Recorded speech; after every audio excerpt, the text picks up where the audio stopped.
L'ergothérapeute est un professionnel de santé exerçant dans les champs du sanitaire, du médico-social et du social. Il intervient auprès de personnes de tout âge éprouvant des difficultés dans leurs activités, ayant des situations de handicap ou susceptibles de l'être. D'une part, l'ergothérapeute mène des actions de prévention en santé et de promotion. Il agit pour maintenir, restaurer ou faciliter l'accès aux occupations des individus de manière sécurisée, autonome et efficace.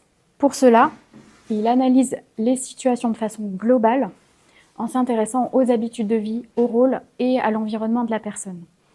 Ensuite, il va pouvoir accompagner la personne dans un processus de réadaptation, d'adaptation et de réinsertion sociale. La formation en 3 ans est assez dense. Elle alterne des stages, des enseignements théoriques, pratiques et également des enseignements en stage avec des terrains de pratique qui se situent essentiellement dans les Hauts-de-France. Cette formation propose des pédagogies actives qui demandent à l'étudiant de s'engager pleinement. Au sein de l'Institut de formation du CHU Amiens-Picardie, nous sommes 3 formateurs.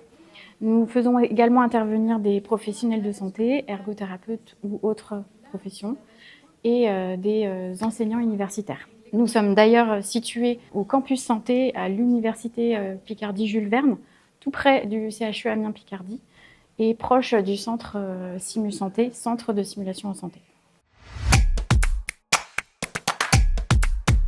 L'IFE d'Amiens dispose de 19 places sur Parcoursup et d'1 place en formation professionnelle continue. Il est important d'avoir un attrait pour les questions sanitaires et sociales, d'avoir des aptitudes relationnelles, d'être en capacité d'analyser, de s'organiser dans son travail et également d'avoir une bonne maîtrise de l'expression orale et écrite. Cette formation permet d'obtenir le diplôme d'État en ergothérapie et également un grade licence qui permet à tout étudiant de continuer, d'avoir une poursuite de ses études, par exemple en master.